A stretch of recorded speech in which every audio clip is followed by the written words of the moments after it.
It's a grizzly. Should we get out of here? No. We're gonna watch and listen.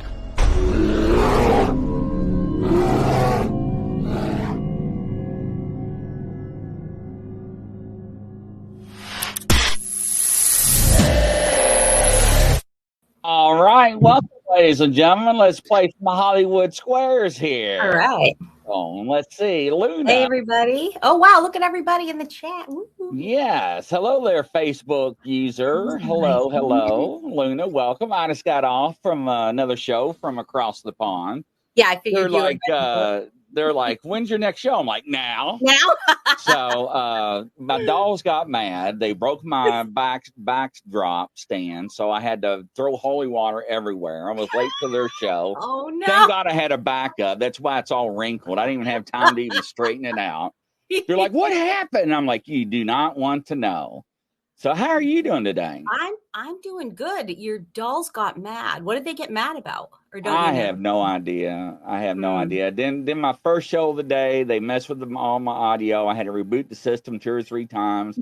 I threw holy water on them twice, said a prayer at work.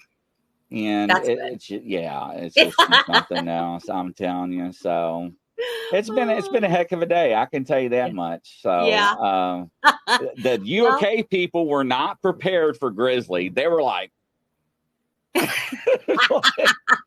they're like, we gotta have him on your show more often. And Michael was like, he's like this all the time, ladies and gentlemen. This is his normal. So I didn't catch that. I'm sorry. I've been busy today dealing with stuff on. Gosh, there's a lot of drama in the Bigfoot and cryptid community going on, right? Like, geez, people. Yeah, and I'm over it. I'm snuffed it out. I'm done. I'm over it. So yeah.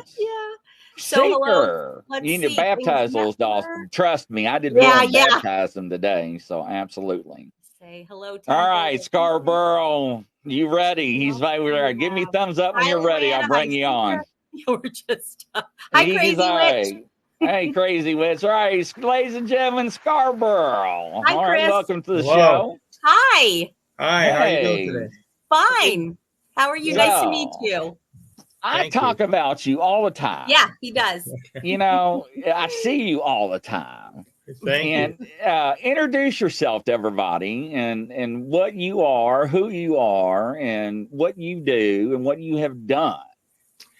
My name's Tom. I'm with the YouTube channel Scarborough Sasquatch Station.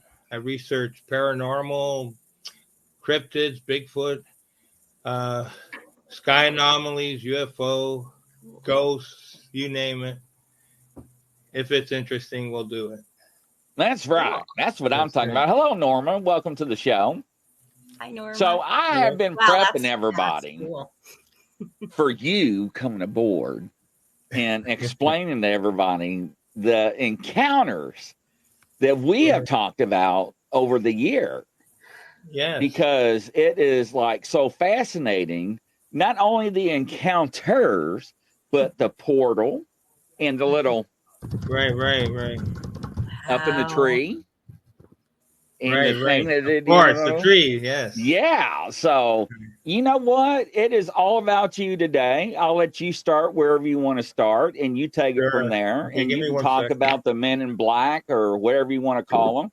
Everybody saying hello to you, Scarborough. So that's hello, great. Normal. Thank you. Hello, everyone. So yeah. Hello, Crazy Witch, Chris Hensley, whoever else is here.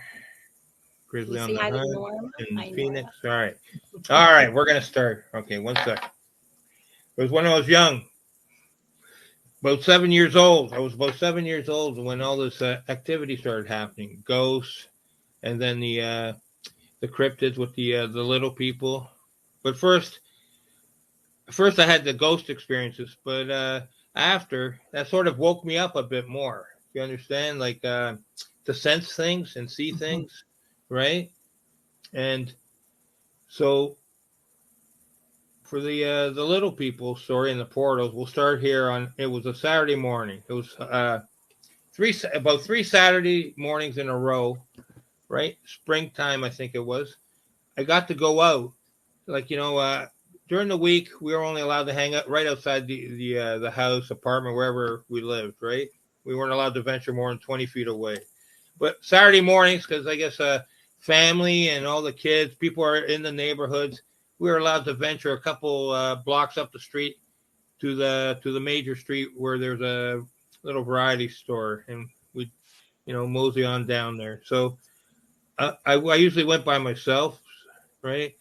And it was strange. One morning, I was standing outside the store, bought my chocolate or whatever, hockey cards, whatever it was, right? Usually hockey cards we went for. So it was springtime, and for some strange reason, I could sense this energy from across the street where this like a junior high school was, right? But we weren't allowed to cross the street, or that was a major street.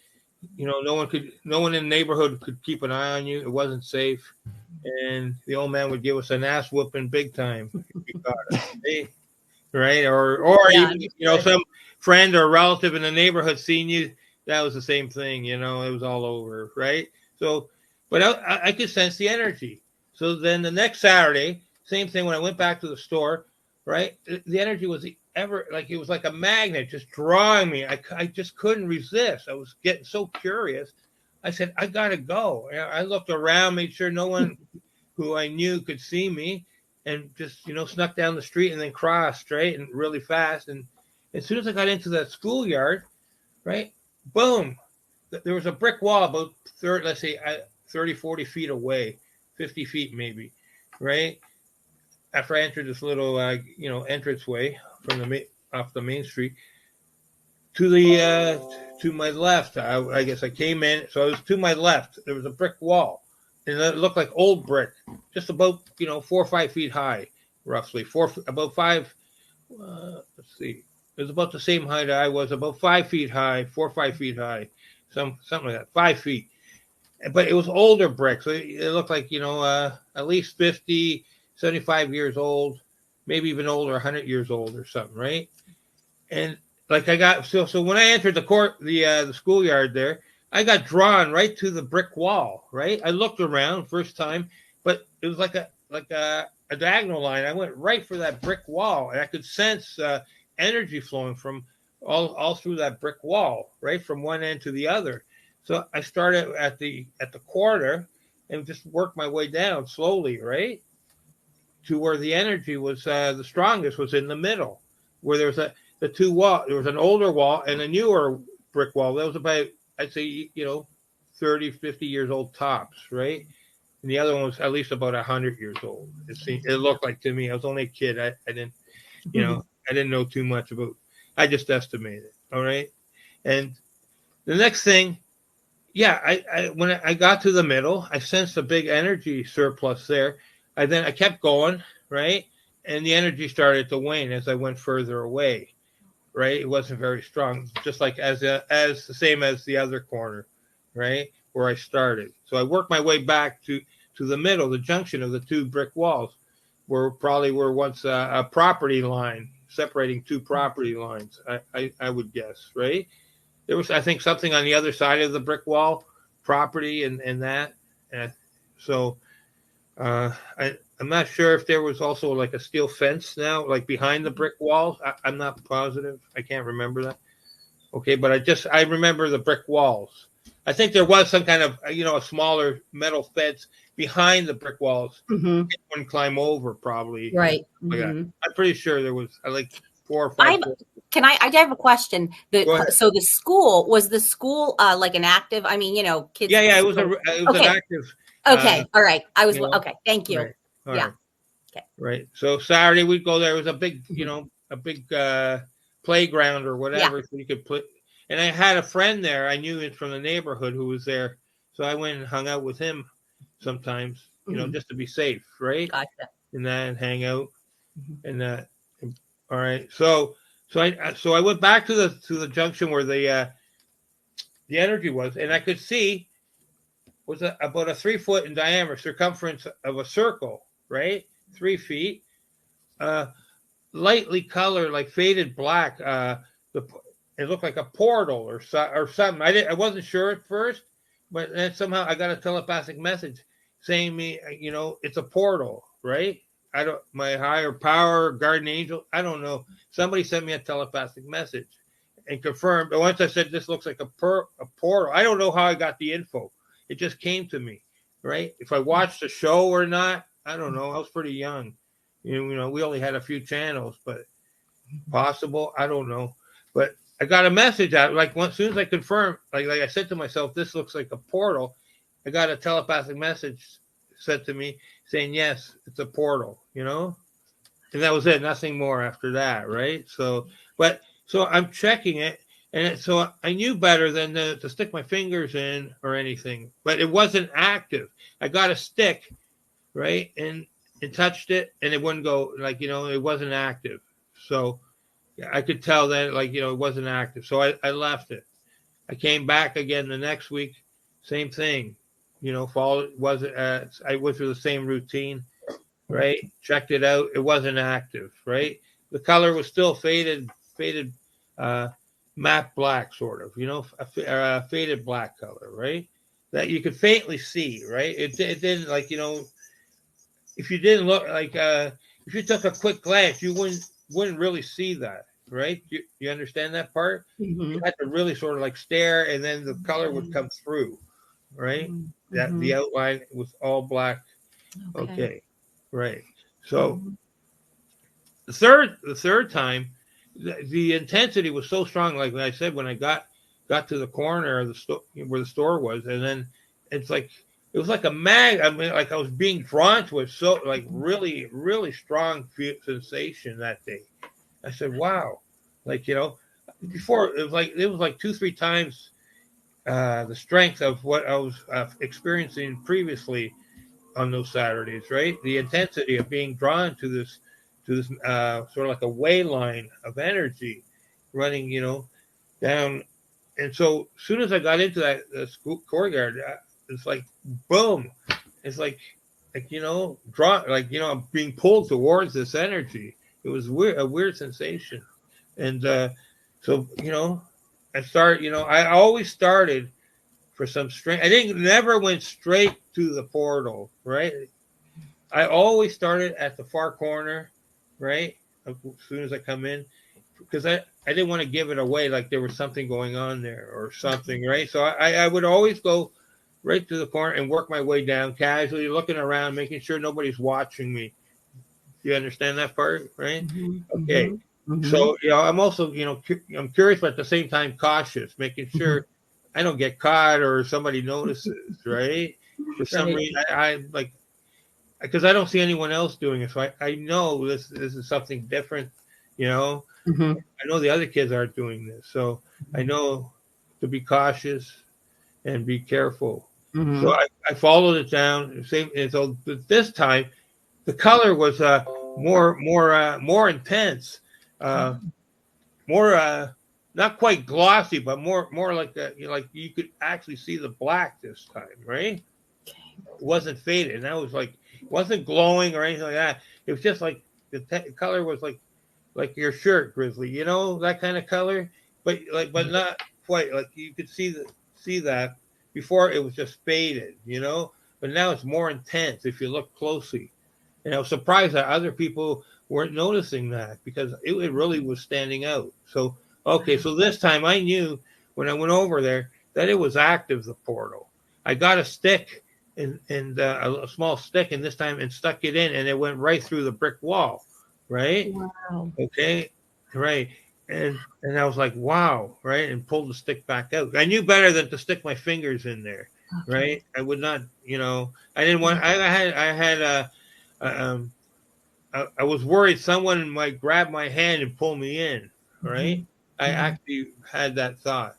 Wow. Okay, and same thing. And the previous day, I can't. The previous time I was there, I decided to myself that if it ever is active, never to stick my hand in case something might pull me in and I might not be able to get out or something, right? Yeah. All right. So then when it actually was active, so I was following that rule I set for myself. Okay. So So I was curious how far in it went or whatever, you know, if something went in, would it bounce right back out or something like that, you know? So my friend was in the schoolyard that day. And he had a little play ball, like a little soccer ball type of ball, you know, half the size of a regular. So, you know, we're kicking it around a bit. And I'm thinking, okay, after they stopped, his older brother was in the courtyard in the schoolyard there, hanging out further away, about 50 feet away from us. He was a big bully. He was about 11 or 12, but he was a big, bad bully. He beat up all the kids. So you had to be careful around him. You know, just because that's probably why I was also friends with that guy. That other kid was just to avoid his older brother. And, you know, a 50% chance of not getting beat now instead of 95. Yeah. Okay. Yeah. You look down the wrong way, that sort of thing. Yeah. So anyways, after, you know, we're just talking, whatever, there's some other kids. And I said, can I play with your ball for a few minutes, right? He goes, yeah, no problem. And, you know, I want to practice my soccer moves. I said, you know, you know, I kicked the ball towards the brick wall, but away from the portal the first time. I think I did it once or twice, right? And then, so it wouldn't look like, you know, third time I kicked it right into where the portal was, and the ball went right through, right? Right through the brick wall. You know, the brick wall, you know, about a foot thick, you know, and it went through. There was nothing on the other side. I can't remember if it was dirt or whatever, but it went in and didn't come back out, right? And I'm like, oh God, you know, I'm waiting for this ball to come out because, you know, his brother's a big bully and I'm going to get beat, man, if I don't drop up the ball, right? So anyways, I'm looking at whatever, you know, I pretended, you know, just left it there. And just moseyed over after and was talking to my friend. He goes, where's my ball? Oh, I just left it over there, I said, right? I don't know. It should be somewhere around here, right? Right. And I'm laughing, but I was really scared. I bet. Because I know, you know, I'm worried about this big bully there. And I mean big. He was 3 times us kids. We're just little kids, you know. Yeah. He wasn't much older, but he was huge. So, you know, I'm trying to keep my friend, you know, busy, occupied, you know, till that ball somehow mysteriously, you know, comes back. So that's when I'm talking to him, and I see someone, a little figure about 15 inches tall, emerge out of the portal. He looked like wearing a little blue jacket. He was thin, like, you know, just a couple inches around, but lanky, right? Like, you know, about 15 inches tall and lanky, like thinner build, right? Which is important because later on there will be another little person who a different shape. Okay. This guy was lanky. Okay, he had a little cap, a little beard, whitish beard, I think, grayish beard, sort of, right? Short, blue jacket, blue pants, and black boots or something like that, right? It comes out holding the soccer ball, and he looks like a little dwarf, right? Wow. Right, a little dwarf dude, right? And he comes out holding the soccer ball, right? Looking around to see whose soccer ball it is, right? But somehow I just moseyed away from my friends. Right? They're not looking. I moseyed up and I said, that's my soccer ball, right? And why did you kick the soccer ball into the portal, he said. Right? He was surprised I could see him. He was surprised. First, he was surprised I could see him. He said, you can see me? I said, yes. But then he goes, why did you kick the soccer ball into the portal? You know, you could get us caught. Right? You know, like you were worried about people seeing him. Right? Right? And that. And so he was giving me heck for about 15, 20 seconds there, but gave me back the ball and said, please don't do that again. Right? Right? And he you know, he spoke to me for about another 20 seconds and something and said, you know, we have to be careful. People don't find out. You know, they see us, right? So, but while I'm talking to him, right, and he went back into the portal, right? He didn't want to be seen. I guess they've got a certain time limit. Like, like I think they put up some kind of screen, right? Or like, I don't know how they do it, but that confuses the other people. They don't really see that. You know what I mean? You'd have to stare really hard, right? At the figure to see, it's like an illusionary screen, sort of, pulled up, right? But you can see through, because they confirm that you can see through. Like, if if they look close enough and determined at what they're looking, right, you could probably see them, right? Because I could see them. So he had to hurry up and hop back in, and he went back in. And then after, I made a big mistake and went and told my friend I had the soccer ball, right? And told him, I didn't tell him about the portal, but I told him I seen a little dude, right, come out, right? And he's like, something, blah, blah, blah, blah. We're talking about or whatever, right? And I can't remember if I said he had the soccer ball or not. I can't remember that part. I just remember telling him I seen a little little blue dude, right? Okay. Sorry. I apologize. He was green. Green. Hold on. Okay. Give me a second. Okay. One of them was, blue. He was wearing blue, because after I talked to my friend, right? The guy came out again, right, to look around and see if I was still hanging around, right? And his brother had gone over and told my friend had gone over and told his older brother about me. Sorry, give me 1 second. I'm having PTSD from I suffered a bad beating at that time. So my friend went over, talked to his brother who was further away, blah, blah, blah, about that. So his brother came marching right over, dragged his younger brother, dragged him back, confronted me about there's no such thing as little things, and little people or little things and whatever, this and that. And why are you lying to my brother and this? I don't want to hear you talking about this, or I'm going to beat you senseless. I got, yelled at for about 2 minutes, 3 minutes there. Like, he threatened, big time, gonna kick my ass. So I said, no, okay, I'm sorry. I was just only asking, whatever, You said you seen something. I said, well, no, whatever. I don't want to. Yeah. Okay, I'll never talk about that again. I told him, I convinced him, whatever. He rolls away. I made a mistake. I'm still at the schoolyard. I should have fled, but I didn't. I'm still in shock of what I just seen come out of the portal. Now, the little guy had come out and seen the argument, right? And now his other buddy comes out of a portal, okay? This guy was green, and he looked like an elf, right? One guy looked like a dwarf. The other guy would look like a little, same build, 15 inches tall, green. This guy was wearing green pants, green top, right? Green little cap, right? And pointed ears, like an elf. You ever see pictures of elf with those pointy ears? Exactly. Sure. But they were thin, right? Thin built, lanky and thin, like almost like dolls, but living, right?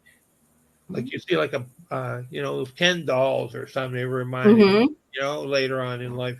Yeah. But a little taller and more thicker. Okay. Wow. But so his brother sees me still there, talking, whatever, and he comes back, and steam is coming out of his ear, like you see in the cartoons, the bull, with the red face and the steam. Yeah.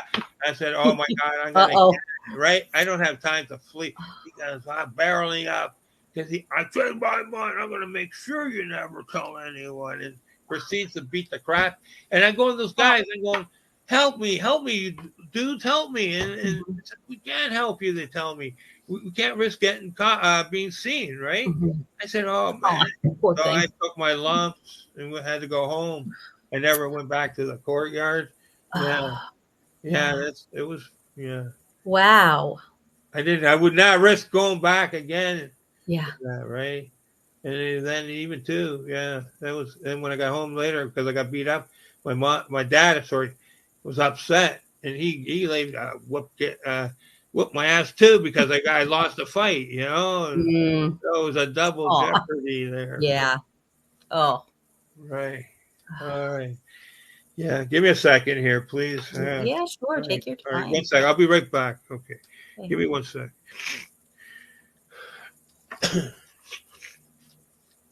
Yeah. Sorry. Just need a second.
All right, ladies and gentlemen, welcome back to another edition of Opening Door with Grizzly and Bob Hartman. And we got Scarborough, Jim. Yeah, that's right, baby. We're rocking and rolling.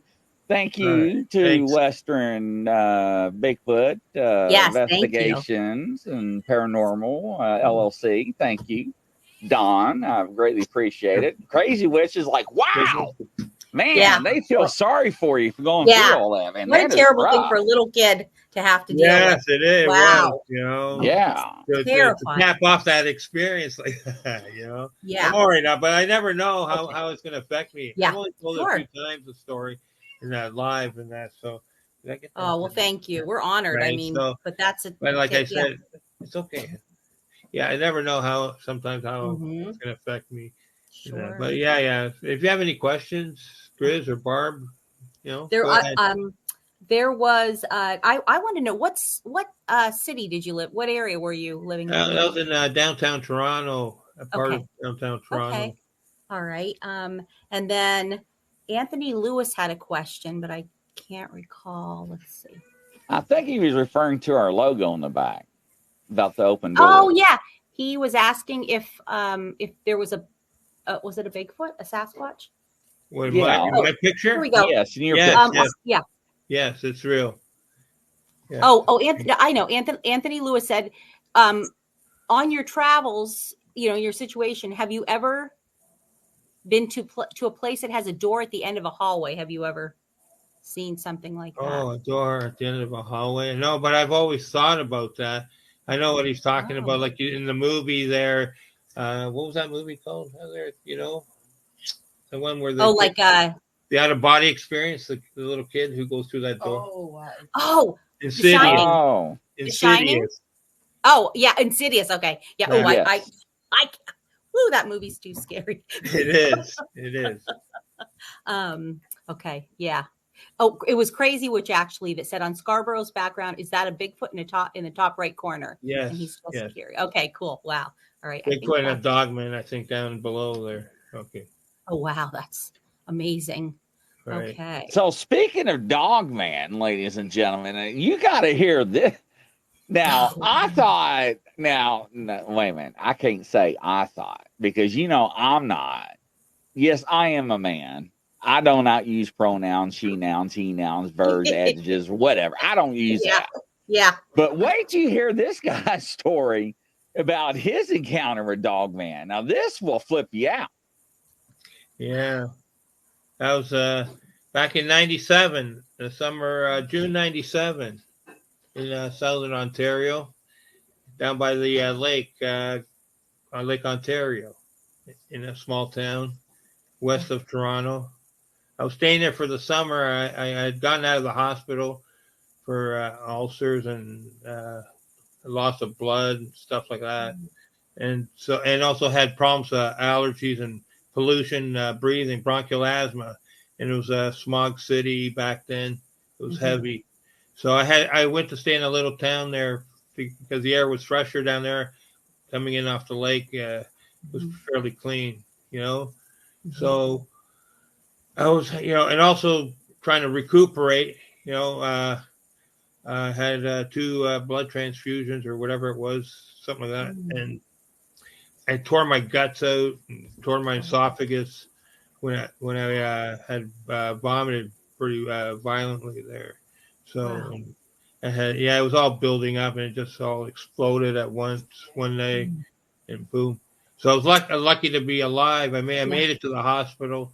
I was lucky to, I had a code blue twice that day, and which means, whatever, when everyone comes rushing down to save your life, and then hit me with the paddles and stuff. So I was out of the hospital. Then I was in the hospital for about 2 weeks almost. So I needed to recover and build up my strength. And I couldn't tie my shoes, bend down, anything like that. So I was in severe pain for the next while. All right, and so I went to stay with a friend there, so I could relax and just slowly start working out, regain my strength, stuff like that. So I started. I asked where there was a good place to go, where there was no one to bother you or anything, right?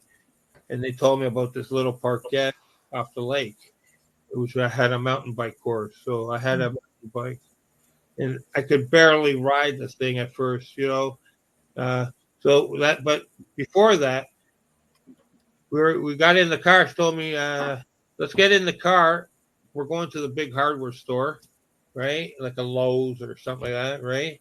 And we'll show you where the park is along the way. We'll show you where it is, right?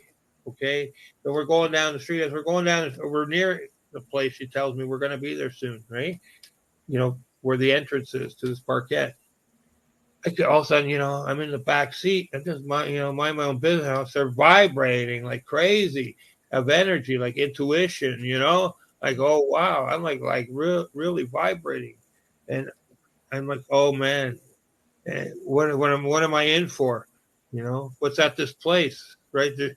So they pointed, right. She pulled over a bit and showed me it's right down there. You got to go down that big rocky path, and it's right down there. And there's a mountain bike course, right? And right in front of the lake there. Okay. So we went over to, continued driving up the street towards the big hardware store. And on the way back, the same thing, right? As we're nearing the place, right? She didn't say anything this time, right? She's driving back, and I just start vibrating like crazy. Like last time, I'm literally vibrating like, wow, man. I didn't say anything. I can't remember if they noticed or not. And said, what's wrong? I said, oh, nothing or whatever, nothing, just whatever. And just trying to keep it to myself. But I think they noticed on the way back, it was quiet and boom, boom, boom. I'm shaking big time. They heard me shaking in the back seat. That's how much I was vibrating. Right. So that I knew I'm in for something big. Right. So the next day, so we continue onward. So the next day in the afternoon, I get ready. I had to pre-tie my shoes and try to slip them on. I couldn't bend down. So I slowly took about 45 minutes, an hour, I think, for me to ride my bike there. Right. I felt every bump along the way, boom. And I had to stop 2 or 3 times to, regain my composure there from the pain, right? But eventually I made it to the entrance, and then I had to walk in my mountain bike because these were steep like huge boulders lining up the whole pathway. About at least how big was it? 150, 75, 100 yards maybe. That's how long the thing was, the pathway, I think. But big boulders, rocks, big. So you couldn't drive your car. You'd smash the whole bottom end out, you know. If you had a big 4x4 truck, maybe big work truck with a big 11-inch lift or something, you could make it through. It was designed that way to keep cars and motorcycles, all that from going in there and tearing up the place. So and it was really private, like, you know, even the cops, they would lucky if they could drive their vehicle through there, you know, without wrecking everything. They probably have to use one of the SUVs or Jeeps or something to go in there, right? Or you could come in off the lake, all right, with a boat. That's no problem, right? The lake's right there, right? With the police boats, that's no problem, right? Okay, but it was designed to keep vehicles out. So anyway, so I finally walked my bike there. Like, I almost turned around halfway. I goes, this isn't worth the pain and the adventure just across the path to get into the park, you know. But I don't know. Curiosity was killing me, due to what happened, the vibration, intuition in the seat, in the back seat the previous day. So I make it in there, and I see these two guys, working around the one of the trails, and then sit down, and we're talking, whatever. And I was slowly going around the course, and I stopped and talked to them, right? They're, chatted up. I chatted them up. They said they were in charge of the park, or whatever, owned the park, or something like that. We're in charge of this park, the two of them, right? One guy was, I think, blonde hair. The other guy had dark hair. He looked kind of, I don't know. I was getting a weird vibe from him. That was strange. But they said whatever. They worked on the course. There was an easy and a hard course, right, for mountain biking. Mm-hmm. So after, I think I smoked a joint with them after, talked to them for a little bit more, a half hour. I didn't have anyone to talk to, so I just came to get a course, feel for the course, and that my biggest adventure was just getting to the park that day. I went around the course, the easy course, and I think I walked the hard course, right, that first day after they left. But while I was there that day, I felt like right after they left, it was weird. It wasn't when they were there. I had a weird sort of feeling that somebody was watching me. But right after they left, it was really intense feeling that I'm being watched. And there was a huge cliff on the one side there, about a couple 200 feet maybe tall cliff, right? And I scoured that whole cliff. I couldn't see anyone, but I just get this weird feeling that I'm being watched. And it wasn't just from that one atop the cliff. It was from the woods, where it was all around. I just kept getting this. I couldn't pinpoint where I was being watched. Okay, it seemed like it kept moving around. Right, one time it was coming from the cliff. It was coming from near the woods off the beach there, by the lake. I kept looking around, behind me, everywhere. I said, forget it. The feeling kept coming and going for the next, half hour, right? An hour after they left, and then a half hour while I was going around. And then when I stopped, I got this intense feeling just before I'm going to leave, like eyes piercing down at me from the cliff. And this time, right? So I'm scouring the cliff for any little pockets, little caves, anything, any move, and nothing. I don't see anything at the top, in between, nothing. And I walked right up in front of the cliff to check it out too, and it was really intense, the feeling, but I couldn't see anything. So I slowly walked my bike to the pathway, which was just off to the right where I was standing, facing the cliff. Slowly made it home, and that was it. Went to bed or whatever early because I was in pain, and started again the next day. Okay, that was Monday. Sunday we drove by. Monday was the first time I went there and met the two owners of that little mountain bike course, private mountain bike course. Okay. Tuesday, I went there, and it took me only about 45 minutes this time to get there. Right, a little faster. I'm still in pain. Right, same thing. I went into the park. I was just I can't remember if it was the first or the second time. I went through the course once, very gingerly, feeling the bumps and that every bump I felt it right through my body, right? Pain was shooting.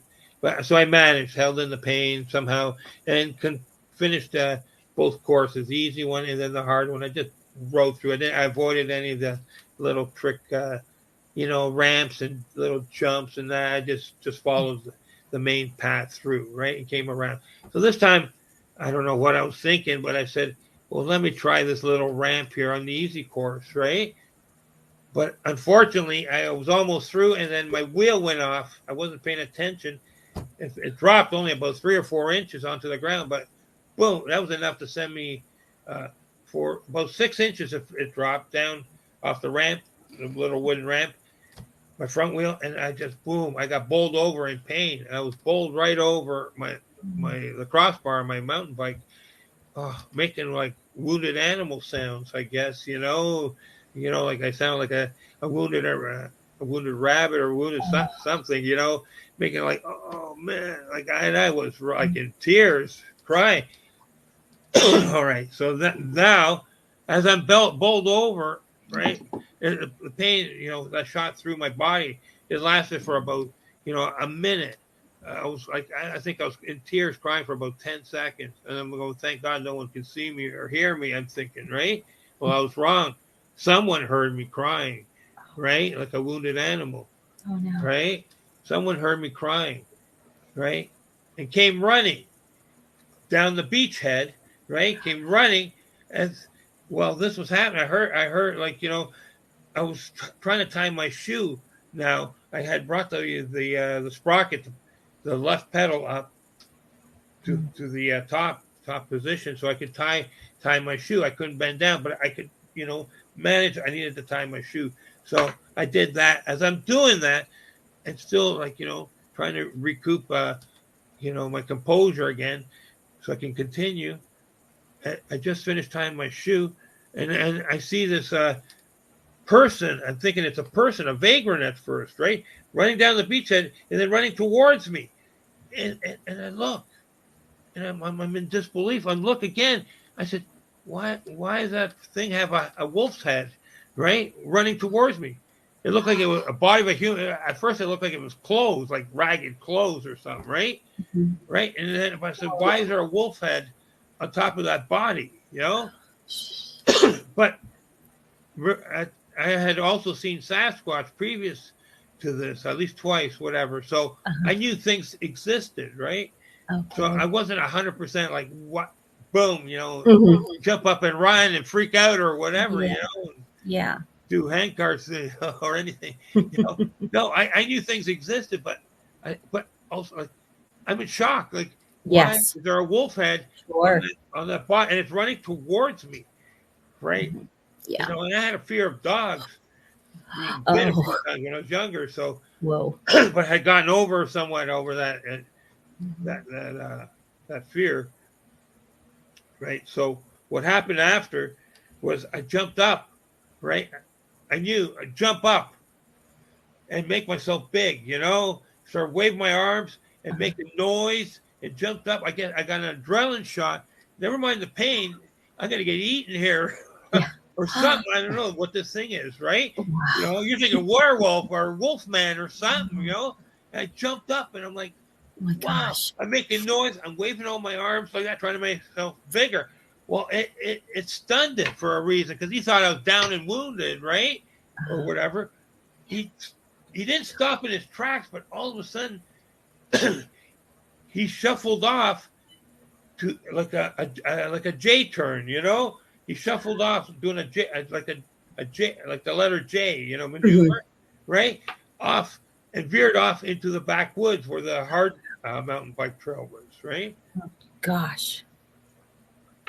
I'm like, what the heck was that, man? Right? But I swore because it was running. Its feet was like, forward, like forward. Uh-huh. It wasn't like a dog's legs with a haunch. It was like a human's, but it was shuffling its feet forward, right? Only a couple inches off the ground, right? It was not picking up its feet. It was just shuffling them really fast, like this, back and forth, really fast, right? Quick, short steps, right? Oh, okay. Right? Yeah, not long strides, short strides. Like a dog. Amy has a question. How large was he, do you think? He's about same size as me, about 6 feet, 6'1", right? Okay. Around that size. And body completely like a human, you said. No. Or no? He had like a human-like body. His arms were long and draped down, right, by his side, right? Mm-hmm. Not quite to his knees, but like, close, but not quite. Mm-hmm. All right. And like I said, human-like arms, human-like legs, okay? Mm-hmm. But at first I thought he was wearing clothes, but it wasn't. It was his fur was a certain color, right? Okay. Light, dark brown and light brown, and and he had a whitish chest. So I thought he had a shirt and a jacket. And he didn't. Yeah. After he got closer, I noticed it was fur. Oh, but from a distance, I thought it was a vagrant running towards me, Yeah. Yeah. Until I seen the wolf head. Mm-hmm. He had so his ears were not completely on top of his head, but more on the side, and his eyes, same thing, that style on the side, and same with the ears. Okay. And so he went into the backwoods, right? The far backwoods, and just moseyed around there, right? And me, I took a few minutes to gain my composure for a third time, right? Right there. Like, what do I do? Right? Do I leave? Do I stay? I'm contemplating what to do. And all of a sudden, I don't know. I said, well, what is that? I don't know. Curiosity got the better of me once again, right? I was curious. As long as it didn't attack me physically, right? Right? I don't know if he was coming towards me. Like, he was about 50 to 75 feet away when he veered, about 75 feet when he veered away off into the woods, right? And did that turn and into the backwoods. I don't know if he was trying to surprise me and trying to flank me when I was down. He didn't think I would see him, if he was he was running toward, first he was running straight, and then he turned slightly diagonally and came towards me. Okay. Yeah. So I don't know if he's trying to flank me, go past me, or hit me right head on. You know what I mean? You're right. I think he was going in for the kill or something. Wounded animal, wounded person. Yeah. And I mean, I was probably, must have been loud enough that he could hear from the distance. So, and I'm telling you, I seen him right. What was crazy was the beachhead had, like rocks about, 3-inch sort of rocks, 3-inch wide rocks there that you had 3 or 4 inches. You had to walk over, right? And I tried walking on those rocks after, and some of them were a bit jagged, and that I had difficulty just walking on them. And this thing was running on him, barefoot, whatever, no problem. And I could see his nails sticking out, but he had more like human-like nails, that came to a point, but about 2 or 3 inches long, right? So on his feet, he had like flat, sort of thick, wide, flat feet, right? Wow. Nothing looking like a dog, more like a human type foot, but more wild. Like if you lived in the bush, and like you see people who live barefooted in whatever country, North America, South America, Africa, those kind of feet. You notice sometimes how they're more broader, wider, that flatter. Yeah. Whereas we have more of an arch, I think. This thing Yes. was, Yeah. This thing was more Mhm. flat, you know. When they never wear shoes their Right. entire life. It seemed, So, right. it was more flat-footed, okay, Mm-hmm. and that, and its arms were, like I said, same thing. The nails, human-like nails, Wow. right? That came down a couple inches into a point, and it didn't swing its arms very high up or anything. It always kept as it ran. It was doing at least 20 miles an hour minimum, right, as it was running. And those arms didn't swing very high up, right? He kept them pretty close to his body in just minimal swing, okay, in that. Wow. So I stayed and took a break for a little while and then decided this thing was still moseying around out in the back there. I went through the course again and that I stopped in the difficult section. We're separated by where I was in the middle there. There was a, grass and trees open, like, whereas the two wooded sections, the easy trail and the difficult trail, there was two wood, and then there was a park style in between, parquet in the middle, separate where you can, relax, sit on the grass, whatever, just scenery in that. But it separated the two parts, the difficult and easy course. All right, was that grassy parkland in the middle. So next thing you know, I went through the course. And I stopped in the difficult section at this certain spot and tried to look at it. Whatever, it just kept walking. It didn't look at me directly, but I'm sure it could see me through. His eye was on the side, right? Mm-hmm. You could see me, right? And it was just walking back and forth slowly, back and forth, pacing back and forth. And it did that every day when I went there, right? It would pace back and forth, go about 10, 15 feet and turn and go back and pace. I never ever went back there to investigate, or look at the footprints or Yeah. anything. I wasn't taking that chance, right? No. It came towards me later, but I never ever went, even if it left, I would not go back there, right? I was thinking it's a trap, Yeah. I'm curious, but not that curious. Yeah. Sure. Right. So, hey, give me a sec here. Yeah. Incredible. So that was a Tuesday. So I had gone around it was the second time around when I seen the that dog man, wolf man, wherever he was. I think I managed to go 2 more times around the track because I needed to work out. I just barely managed 2 more times slowly. Basically, I think I walked the other part, the difficult part, that last part, walked. I was too scared, I think, worried about being attacked on my bike. So I just walked it through just to have a look, right? To see, what's going on. What is this thing? Right? Excuse me. Then I left, right? And went home slowly, whatever. I got home, everyone, people were my roommate there was upstairs there. Everyone's having a big party, drinking, partying away. I said I was gonna, hey, I got.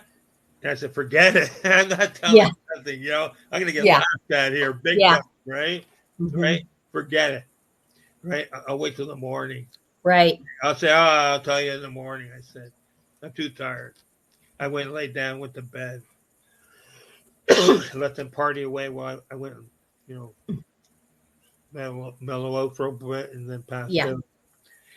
So the next morning, she's asked me, well, hey, you wanted to tell me what happened? Something happened? I said, well, no, I thought it was important. No, it was not important. I said, right. Yeah. I changed my mind. And I was actually glad it worked out that way. Yeah. And now I didn't have to deal with, another end there to this adventure. Right. So I made sure I didn't say anything. It was just funny. It was the spur of the moment when I came home that day. Like, you're excited. You want to tell somebody. You know what I mean? Yeah. Yes. And then I realized when I had time to think about it, about the bully and that, or you know, being made fun of or something, and I just said, forget it, man. I said, I'm lucky, you know, I didn't have to spill the beans on that. Yeah. And I didn't even know how to tell them, you know, because I would have lost my marbles there. Yeah. Because people didn't talk about that kind of stuff, you know, ghosts or paranormal, Bigfoot and that, you know. Even ghost was, you know, a ghost story, you know, it was almost impossible for people to believe you or to even tell it sometimes. You know, denial came into that big time. Yeah. So that's what happened. So I got a reprieve, temporary, you know, from having to explain that to somebody else. Well, you know, while I tried to figure out what it even was, right? Because you didn't know, you had seen Bigfoot, but you didn't know what this was. Yeah, I didn't know what that was. I never heard that these creatures existed at that time. Yeah. Right? Yeah. You know, they always told us wolfmen aren't real, you know, werewolves aren't real, wolfmen aren't real. Yeah. Those are only Hollywood movies and blah, blah, blah. Yeah. But the Patterson film, you know, there's a Bigfoot out there. So yeah. Right. So we knew, and plus I've seen it at least twice up to that point. So yeah, so that was a big shock, right? Wow. So that was day 2. Then now day 3 comes into effect soon. Okay, I need 1 minute here to just get my thing going. Sure. Sure. Yeah. Okay, the third day was a Wednesday, where I managed to get there. You know, now about a little same thing, almost 45 minutes to get there again. And I'm going through the course. I stop a few times. Every time I went through the course, right? I always stopped in the same spot in the difficult section there, the hard section for the mountain bike course. I always stopped my bike and got off. Sometimes I would straddle the bike. Sometimes I would get off and look, right? And always in the same spot. So, and I watched it going back and forth. Same thing. This was Wednesday. It showed up. It wasn't there when I got there, but it came in after. Actually, it was there. This time it was there. On the third day, yeah, it had moved closer. At first, it was about 180 feet back, you know, in the deep woods. This time it came closer. It was about 90 feet away, half the distance, to where I would stop on the trail, right? And there was a little clearing section there, right? Then it was walking back and forth. It picked a new spot. So it was pacing again.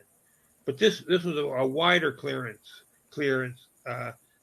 right? That it had more room. The other one was a bit tighter. This time he had a lot more room to maneuver. And I'm not 100% positive, but I thought he was carrying a bag on his left side.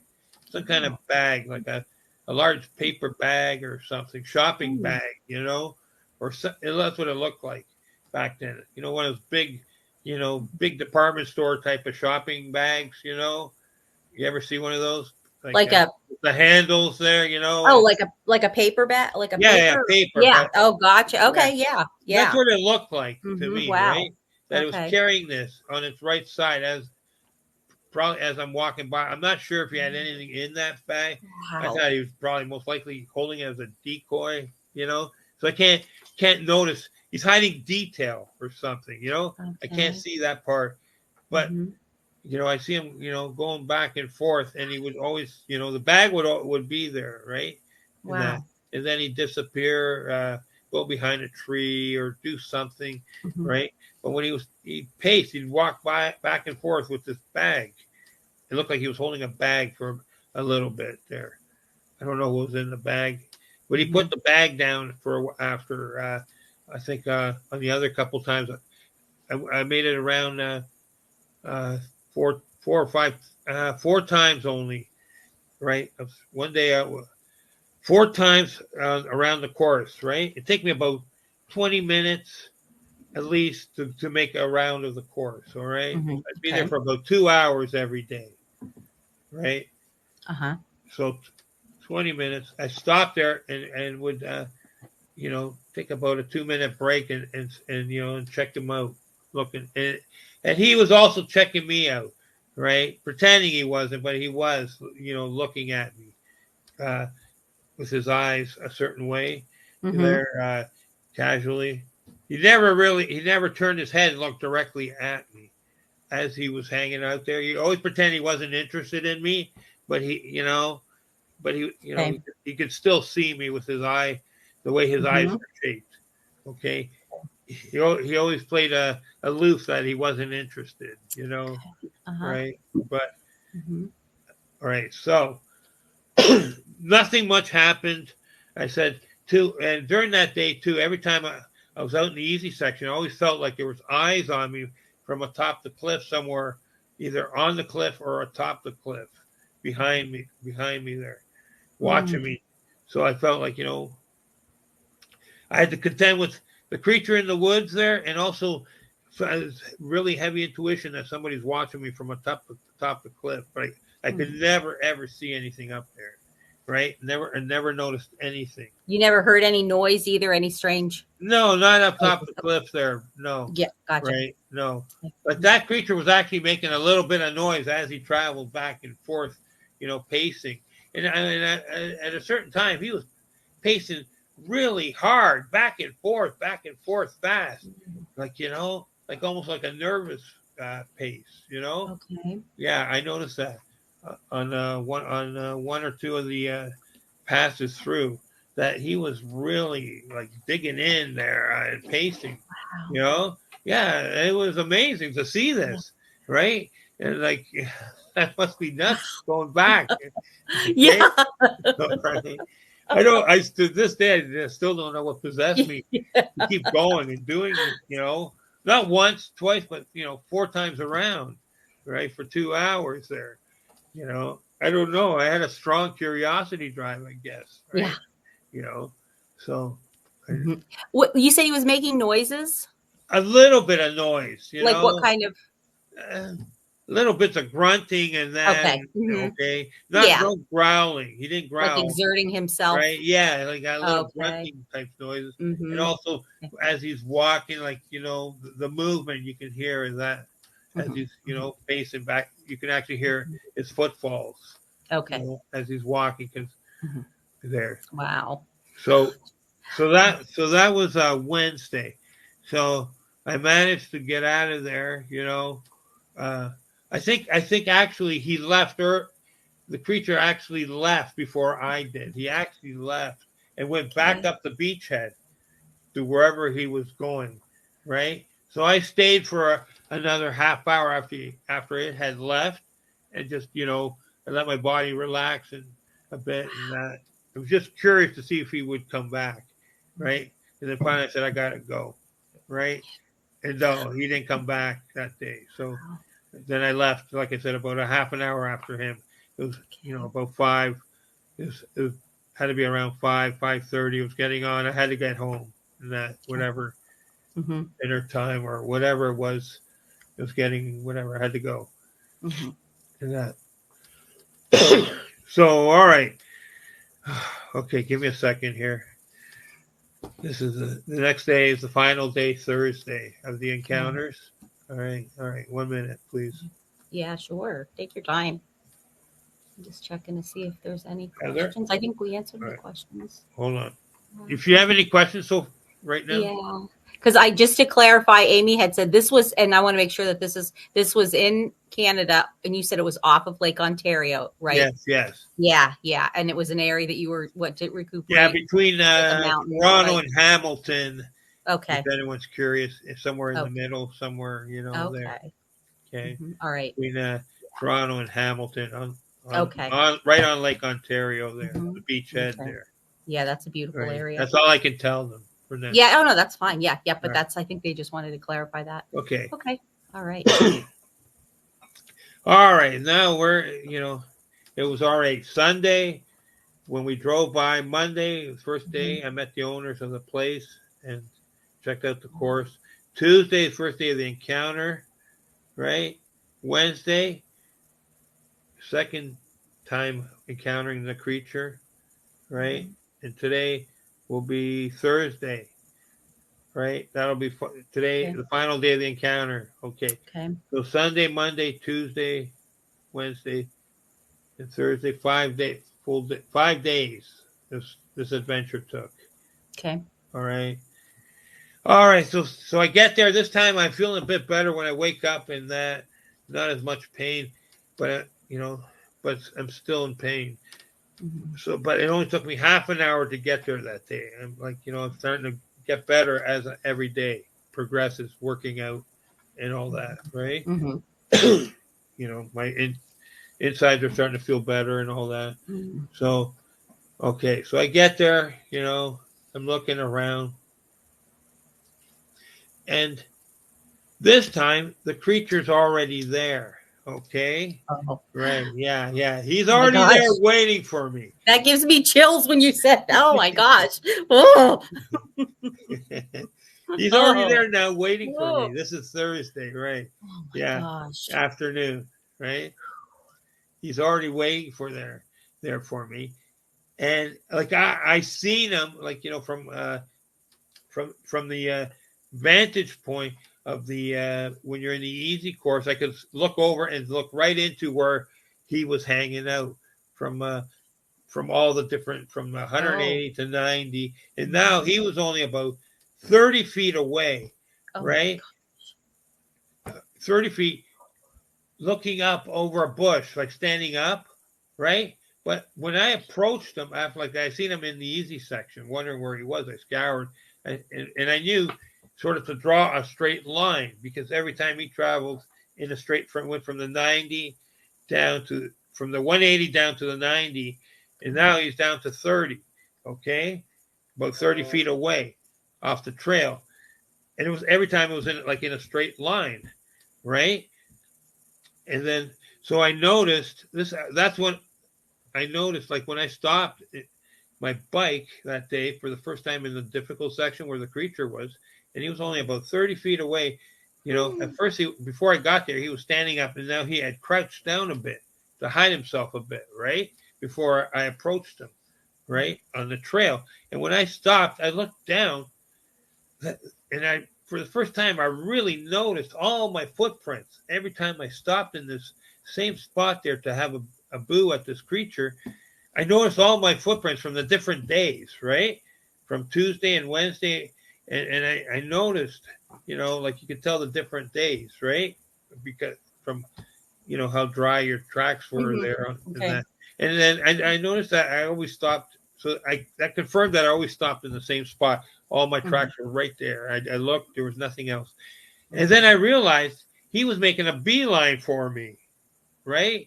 He didn't zigzag. He was getting straight line. He knew I stopped here every time, so he made a direct beat. He was making a direct beeline. That's when I first noticed that. Okay, I said, "Wow, this thing is really being sneaky, right? He really is coming for me, right?" At first, I thought he was just curious, or whatever. I wasn't sure because I scared him off the first time. That's the only reason I kept coming back and stayed, because he got scared of me. I scared him off, and I gave him the confidence to be curious and to investigate. And if it was safe for myself, for other people, for kids, anybody, what is this thing? I didn't want to leave and find out someone, kid got killed or something, Right. That's what was my biggest priority, to find out what this creature was. Okay. If we're in danger or something, right? Mm-hmm.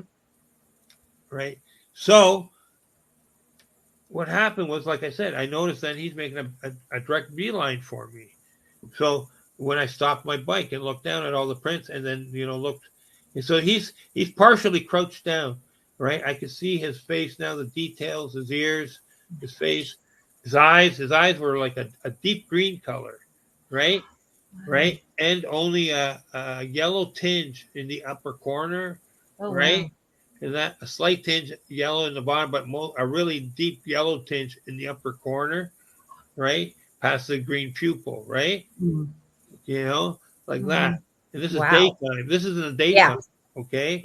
Right. So close. Right. So, and they were real piercing, these eyes. Like I couldn't, like the color was really deep and intense, right? I couldn't believe how green these eyes were. Okay. Like almost like electric. That's what right?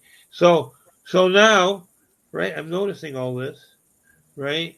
And he's just curious. I'm trying to look, right? Get some detail. I'm worried. Like, I'm worried about his nails, right? What I was worried about was his nails. You know how sharp, how long they are, because I know they're weapons, right? His nails, and same with his feet, and also like his teeth or whatever. But like he wasn't showing me his teeth hardly. Like, you know what I mean? Okay. And he was sort of like grinning at me a little bit, slightly grinning like this, and that was it. He's just more curious. In other words, he's checking me out. I'm checking him out, and I was pretty sure it was a male. It acted like a male. It looked like a male, right? I didn't see any female parts or whatever. I didn't see any male parts, but he looked like a male. Okay. Yeah, dog, and acted like a male, right? But he seemed younger though, like like not fully adult, more like a teen, like can you say teen? Like a young adult or whatever, immature adult, like he wasn't fully adult yet, like it seemed like to me. So like new at this game of like stalking humans or that I know of or whatever. Like, I'm a curiosity to him and vice versa. Okay. All right. So I'm sort of I'm worried. I'm like, I'm worried now. Oh, gosh. Right? But I haven't, I don't leave, so right? I don't leave, right? I stay. So I go around again and then same thing. Right? I go around and I'm getting work. I go around again. I'm trying to remember if it was 2 or 3 times I made it around. I think I only made it 2. The first time he didn't do anything. The second time he was really curious, and I was too. He was, checking me out in big time. And the third time then was when I'm trying to check him. I'm trying to look behind the bush, like to the side of the bush where his arm, the way his right arm and his right leg were sticking out past the shrub, right there. So I'm trying to see, check out some details on him, and he was conscious of me looking at his arm and leg. He tucked them in as best as he could behind the shrub, but was still sticking out a bit, but not like it was previously. He was hiding now his claws and his foot too, so I couldn't see. Now could only see a little bit of him, right? Right, while he's peering over the shrub, right? I could see his upper torso here, his neck, and his full face, right? But I could not see the his arm or legs anymore, like his feet and legs. Hold on a sec. What? Oh yeah. Did you have telepathic communication? Amy wants to know. Was it with no? He did not try at all to telepath with me. Okay. Zero telepath. Was it crouched? Was it crouching down? Yeah, it was crouching down. Okay, that's what I thought. Like before I got there, it was actually standing up. Okay. Behind the shrub, but as I approached, it crouched down. Okay. Okay. I need 1 minute here. I'll be right back. Sure. Okay, 1 minute. Time. See if there's anything. Hello, Standing Stones. Welcome, everybody, to another edition. Whoa. Yes. How's everybody doing? Yeah. So what do you think, Barb? Oh, I'm just blown away. I can't even. You're right. This is a treat. But wow, I just can't. I'm blown away. It's wow. And this is where I say, ladies and gentlemen, where it has lasting effects on people. Oh yeah, definitely. To relive the story to tell people about what happened. Yeah. Now, one thing that he did not mention earlier, that he was a very fit, strong, muscular man when he was younger, and he was one of these types. Okay. So, body yeah. So he was Yeah. well. So he was not afraid of much. Yeah. So, because that was one of the things I was asking him in the beginning. He was like, what are you doing? Yeah, but he kept going back. He's like, well, I was big back then. I wasn't worried about anything. You know, I was more curious. Yeah, I never seen anything like that before in my life.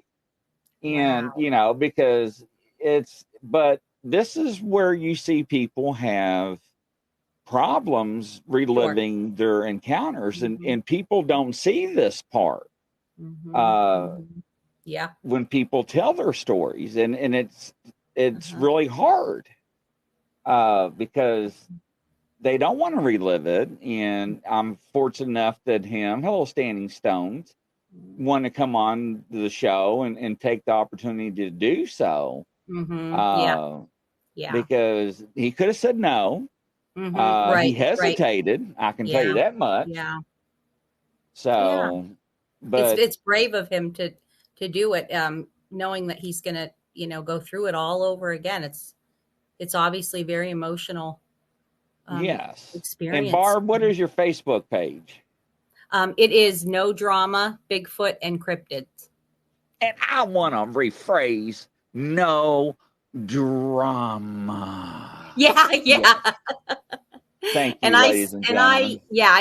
I started it so so we could have people just like Tom tell their experiences without fear of ridicule, repercussion. This is obviously Tom, we were saying, like, thank you so much. This is obviously I say thank you too, because it's very traumatic.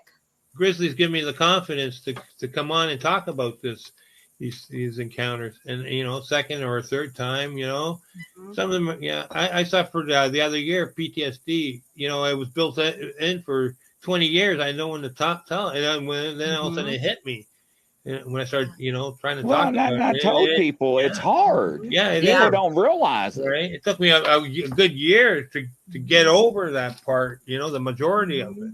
It still bothers me sometimes. And like Grizzly was saying earlier, I was going to mention, I got distracted by my cat temporarily there. That I was a fit person, like he said.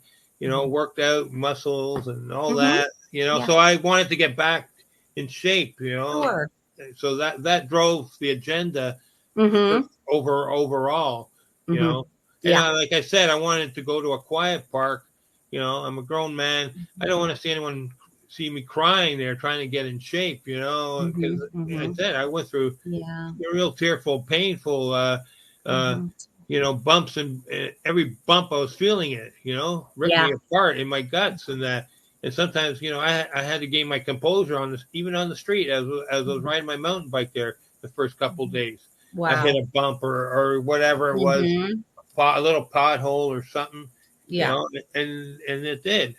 I saw even the second or third time, you're thinking, oh, it was just the first time. No, every time, every bump I hit, it would hit me hard, right? And I felt it, So even on the course and that.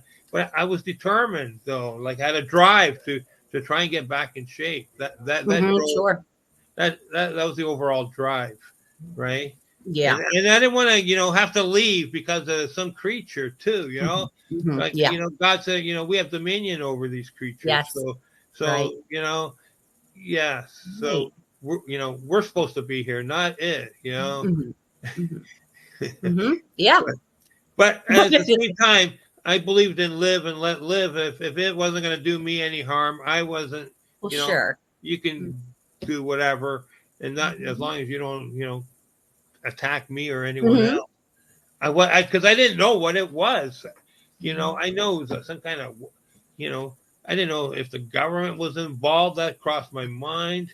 How did this thing get here? We're in a off of a town here. I expect to see something like that. It's also daytime.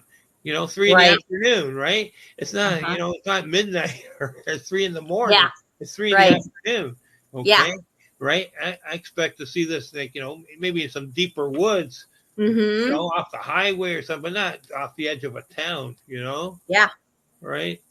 That's Yeah. what was so At a surprising. park where people are. Right, all the- right. yeah. Well, there was Wow. hardly anyone there, Yeah. It was rare to see somebody even come into the town, Yeah. like into the park, I mean, right? And Uh-huh. that, I think I've seen one or two other people there other than the owners for about an hour or so, and then they left, right? Wow. And that, but Barbara, it was a secluded it park. gets much better. It gets much my better. I mean, oh wow, this is fantastic. If we, Right. So this is, I think, the third time around that day, right? So now I've stopped again. Now, all right, I'm looking at the screen, and this is when, like I said, I think it was only the second time I only went around that day when I realized now that this creature was making a beeline for me, and I swung. I was on my bike. I was stopped. I was straddling the bike. I slide the bike through, and I get on the other side of it, and slide the bike back and grab it, and now I'm using it as a shield between me and the creature. As soon as I realized what I did that maneuver as fast as I could, possibly could, without killing myself in pain. Right. And I needed to also, I got my adrenaline pumping now because, I realize now I'm in danger. All right. And as soon as I realized, and as soon as it realized, I did that maneuver and put the bike between me and the creature as a shield. Right. It started growling at me. Right. It hadn't growled oh my at gosh. all. Oh my gosh. Right? Now it's growling escalated. at me. Yeah. It's growling at me. Right. It's showing its teeth, his Whoa. fangs are hanging down. He's growling and snarling at me because he realized the gig's up, right? And I'm like, oh yeah. I pick up my bike, right, and my adrenaline's just coursing through my veins. I'm freaking. I said, oh yeah, what? I'm shaking the bike at it, right? I got the bike up in the air. I'm just freaking now. I'm anxiety and adrenaline's I'm just going, yeah, whatever. I'm shaking the thing, yelling at it. I'm yelling as loud, loud. I have a loud voice. I'm yelling at it. I'm throwing infrasound at it. Okay, my voice is loud. I can project the voice really loud, and boom, I'm shaking it, and all of a sudden it's like same thing again. It's like it's growling, but also like worried, like like he underestimated me. All right, so it bought me some time to get out of the woods there, and it was just a short jaunt out, about 10 feet one way and about 4 feet the other way, and I'm out into the clearing, right? So I put my bike down and I'm yelling at it, right, as I'm walking away, and shaking my bike, and I'm walking backwards, right? I turn and I start walking backwards. I wouldn't take my eyes off his eyes, right? Yeah. I'm watching him. I'm backing up slowly. Make sure I don't trip. That's the last thing I wanted to happen was trip. Sure. Yeah. And I knew he'd be right on top of me. Okay. And I also worried about him pouncing on me. So I got the bike. I stopped and lifted the bike and shook it again and put it back down and started and kept continuing. But then I reached that juncture where I now had to turn right 4 or 5 feet roughly to get out into the clearing. And as soon as I lost contact with it, my eyes, because I had to turn, right, I started worrying. And then I'm like, wow, I went out as fast as I could. I got in the clearing. I couldn't believe I made it out to the clearing. Right, I'm watching to see if it's going to come around or come running through. It never did. So next thing you know, I get to the clearing. I turn and look, right, and I see two guys walking down the pathway. Right, they're about halfway, roughly. Right, they're walking about not even. They're coming about. They're only a third of the way in. Okay, on this long rocky pathway. Big boulders, and in front. So I start going, take a few steps. I'm thinking, okay, I got to make it to the pathway. I'm safe, right? Because I see two guys. So I took about 2 or 3 steps. I think I'm in, I'm heading for the path. And all of a sudden, about 10 feet away from me, I could sense some movement, right? Energy or movement, but I can't see anything, right? But I could sense something there. And all of a sudden, a big wolf howl is emitted, but there's nothing. I can't physically see it, or even interdimensionally see it. Whoa. Right? Mm-hmm. I'm hit with a huge wave of sound, a huge intense wolf howl that lasts about 15 seconds. Whoa. Right, and the pitch it was at a certain high pitch, and then it went even higher, right? And it was like like you ever hear a foghorn, right? Like on a ship, those big foghorns, right? It sounded like that, like I was being blasted by this big foghorn. I got hit, a big blast of sound, a sound wave hits me, right? I feel like I'm going to get blown away, right, by the sound wave. I get a telepathic message saying, "Be careful! Your insides are going to get all torn up, and you're going to be careful. You might crumple to the ground, like fall down, stuff like that. You might, it might knock you down or turn up your guts and all that stuff, right?" Okay. Well, the opposite happened. I didn't feel all that.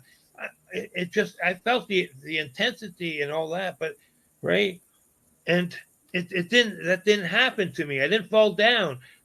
My guts felt stronger for some crazy reason, right? Right. I didn't. Yeah. It said, "Be careful. I'm going to be, knocked down in that from the intensity. Yeah. It's going to rip my guts apart." And my guts were already ripped apart. But it had a healing effect a bit. And then, and I looked, and those guys were walking down now, and they seen what happened. Now they're about halfway, right? And heard and seen or whatever happened to me. This heard the wolf howl. And like, cringing, whatever, and taking the sound wave, right? It felt like it blasted me, right? Whoa. And these guys seen that, and they're like, wow. I'm like devastated, sort of like in shock. Big time, right? So I slowly gain my composure, and I start moseying towards the pathway, right? And get on there, right? And looking around as like I said, I start walking. I said I couldn't see anything around me where that noise emanated, right? The wolf howl. There's nothing there. I keep looking around as I'm walking, right? Making sure nothing jumps on me. A creature don't come out of the bush and attack me, right? I just want to get to the pathway. I don't care. I just want to get to that pathway and get out of here now. Okay? I've had enough, right? So I get on there. I'm slowly making my way, and there's these two guys, right? And I had a mountain bike. It was a mountain bike course. These guys had 10 speeds, right? Okay. Walking their bikes. I'm like, what are these guys doing with these bikes? They're going to, damage their wheels or whatever, Yeah, the frames. Right? Like they looked at it, unless they just want to go and relax at the park, whatever. But so they said hello to me and that and whatever. I said, "You all right?" I said, "Yeah, I'm okay." Right? And that and we exchanged a word or two and that, and then they kept on going. Right? I told them, okay, I'm sorry. These were the different guys than the guys that you had met the first day. Yeah, right? yeah. These were totally different guys. These are just guys that are there. Okay. Yeah, yeah. Just two guys walking there with their bikes. Did they say that they heard the wolf? They seen me and heard the wolf howl. Seen me cringing. Oh my gosh! When I got hit with the infrasound. Yeah. They heard it. It was really loud. Yeah, sure. And I was in direct. I was in a direct path with them. Yeah. Wow. When I got hit. Yeah, we were lined up right, like straight ahead. Yeah. Okay, where I was and where they were coming down the path. Whoa. Okay, and they seen and heard everything that happened to me. I said we exchanged a few words. Asked if I was okay, and I said yes. I just wanted to get home. I told them, whatever, and they said they were going to go to the park, right? I told him to be careful. There's Yeah. something down there. Right? There's something down there. I said, be Yeah. careful. Yeah, we said we heard it. Yeah. Right? So, anyways, they Wow. start going, So I started going, and they said, like this is like I only had gone in about a third of the way when I had met them and passed them, and they said, "Hey, after," and then I started going. I was getting for a bit further out. They said, "Hey, wait up!" They changed their mind after about 15, 20 seconds after they passed me. I watched them. I was watching them. I stopped and to take a break, and I watched them, and they got a short distance and stopped and said, turned around, looked at me, and said, "Hey, wait up!" They said, "Right, wait up." Right. Yeah. All right, I said. And meanwhile, I'm scared. I don't know who these guys are. My mind got scrambled here from the infrasound. Right. Mm-hmm. And so, we're just barely a third in. And all of a sudden, boom, they catch it. I'm thinking they're going to trip me. They want me as if something happens, the creature's coming, they're going to trip me and throw me down while they can escape over these big boulders, right? I thought I was the scapegoat here. I'm going to get, sacrificed. Two of them, only one of me, right? Right? I'm thinking, I'll grab one of you and you're coming down with me. Right? But I had this fear, trepidation that they were going to push me down so they could escape. I don't know, but that was crossing my mind, right? Yeah. And hoping, please, I hope that's not what's going to happen, right? I really, I could really use, strength in numbers, right? Yes. But like I said, 50% was they're here to rest, to be safe with me. Yeah. They got scared or something. Yeah, or that makes sense. Or 50%, they're going to sacrifice me to get away. They Yeah, changed their mind. They didn't even make it into the park. They changed their mind. They only got like close and I had to wait for them. I can you please wait? They said, wait up. Yeah. Right. And so I stopped. I waited for them to catch up to me. I slowly started going, as they, it took a while for them to try and catch up. I wasn't that far ahead of them, but these boulders were huge. It took a while to walk over them. Okay. Gosh, right. whoa. Right. So, and then all of a sudden we get hit. There was beside us, like I said, there was a cliff, a big cliff, but it was like a part of the ridge here or something off the trail. And the one side it was only about 10 or 12 feet. It tapered down as we went, right? There was a wall, right? And it tapered down, a dirt wall or whatever it was. And it started, like, I think, about 12 feet and started tapering down to about 10 feet and so on till as it neared up to about 8 feet or something. I'm not sure. As you near 8 or 6 feet, as you near the exit of the park entrance or exit at the top there of the pathway. But it was about 10, at least 10 feet high. And all of a sudden we got hit with a wall. Same thing, another wolf howl. This is when they finally, they were just in front of me, right? One guy it was staggered. One guy was ahead, lagging behind. One guy was in the middle, and I was right there. But we were within like 10 feet of each other, right? And we got hit again with another super intense wolf howl for 12, 15 seconds, right? That came from the top of this hill wall there, and it was aimed down towards us, right? And boom, and the guy in front got hit, was devastated, right? He got the worst of it. The guy in the middle, he got the same amount as me. We only got half the intensity. The first guy, I think, absorbed most of it, like half of it, and he got slammed big time. You could tell he was shooken up. His buddy, who after stayed and talked to me for about half an hour at least, right? He was about like me. We only got half the intensity of the slam, that sound wave, right? But it came down like on an angle at us. The other one came straight at me, horizontal, whereas this came down on like a 45-degree angle, aimed down at us. I could see sort of see the energy wave, sound wave as it came towards me. So it did. It looked like it came down at a 45-degree angle, aimed down towards us. And like I said, he got the worst of it. The guy in front of us, he wasn't that far ahead. Like I said, but anywhere between 8 to 10 feet, right? Then his buddy was in the middle, and I was just behind him, and we boom. Yeah, all three of us got hit again, man. But he got the most of it. I got slapped again, like it felt like. Yeah. But only half the intensity from the first time. He looked like I felt the first time. Okay, I got hit. Okay. So he took off right away. You said, did he take off right away? That guy. Sorry, I couldn't understand what you said. Did he take off right away then? After that? No. All three of us slowly walked out after, like the walking wounded. Okay. Okay. Yeah. We were all shooken up. I bet. Right. But his buddy there, he felt like I did when I first got hit. The first time I got hit with the sound wave. Okay. Right. That's how intense it was. So we finally made it out, and his buddy who got slammed hard, right, who was in the front, there says, "Do you have this under control?" He tells his buddy, right? We talked up there for about a minute or two, and then he tells his buddy, "Do you have this under control?" Right? He goes, "Yes, I do." He goes, "Okay, because I got to get going. I got to run," he says, right? And he split on us, right? And so I stayed there and talked to his friend for about half an hour or so, right? At least half an hour that I remember right now, right?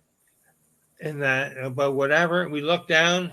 We only mentioned it like twice, 2-3 times, just lightly, whatever that was, sort of thing. But never talked directly about it, right? Yeah. We didn't see the creature. Only I seen the creature, but we got hit by. They only heard the wolf howl and got hit with the infrasound, right? I seen the creature. They didn't. I said there's something down there, but I didn't say what. You didn't say what. Okay, No, I was wondering about that. Okay. Yeah. So I talked to him for about a half an hour or so, but to this day, I think they were my guardian angels. Well, especially that one guy who stayed and talked. Yeah. To me.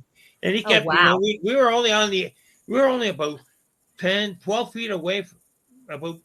I'd say actually a little safer, 20 feet away from the entrance into the parkway, just off there, but keeping track to see if that creature was anything was coming out or not. You know what I mean? Watching, waiting, but nothing came out. Or onto the trail, the pathway, nothing. Right? Wow.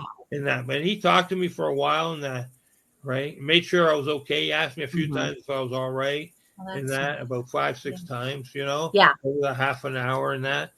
And that he says, "Oh, you got shooken up big time there." And I said, "Yeah, that was really intense."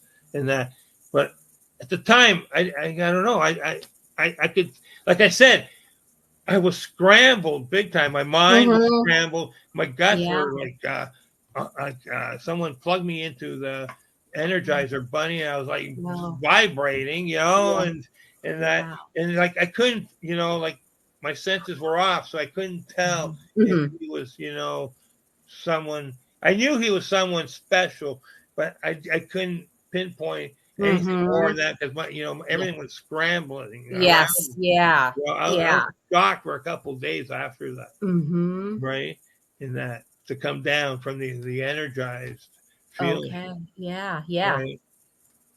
So what's really interesting about this scenario and encounter is that he frequents some of my shows off and on, and he was MIA for a while, wasn't you, sir?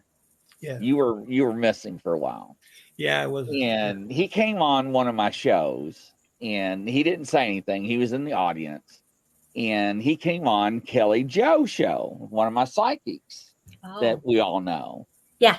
And I was like, Scarborough has got a question for you, Kelly Joe. And Scarborough was like, oh, Lord. I can see him now going, oh, Lord. And I don't know why, but I knew he had a question.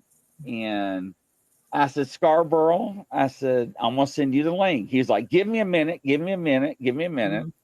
So, because I know he was probably in his PJs, and we're not going to say his birthday suit. Remember that night? Yes, I know.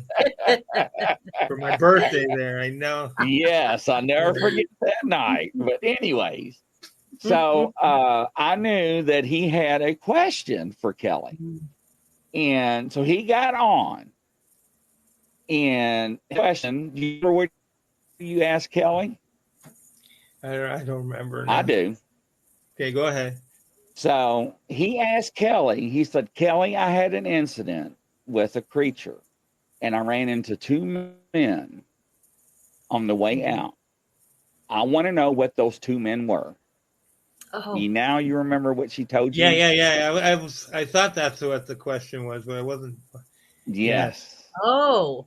And what did she tell you who they were? My guardian angels. Yeah. Oh, wow. That's awesome. Oh, my gosh. Mm-hmm.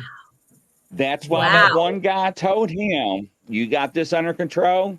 I'm out. Oh, my gosh. And the other guy stayed with him. Yeah. Until he was calm and collected. Had to go on and do other things. Yeah. He made sure that, he knew I was vibrating like big time. He wanted to make sure I didn't have a heart attack or something, Wow. All that gave I me needed to chills come too. down from the energy there. Wow. And That's he was incredible.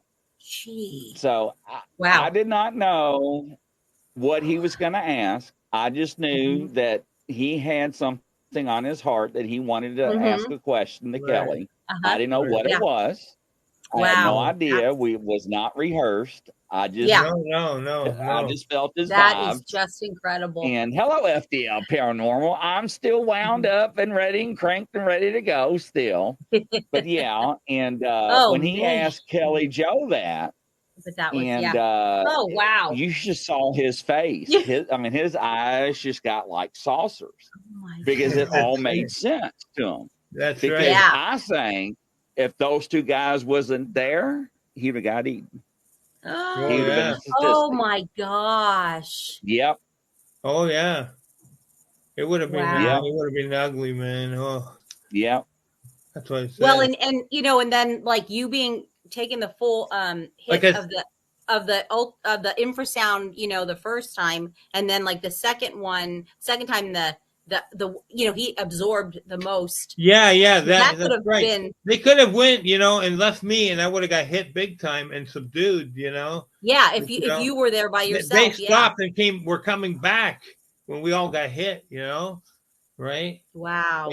Like they weren't going and got hit. They had actually turned back and were walking through more. They were with you and were coming back because they stopped.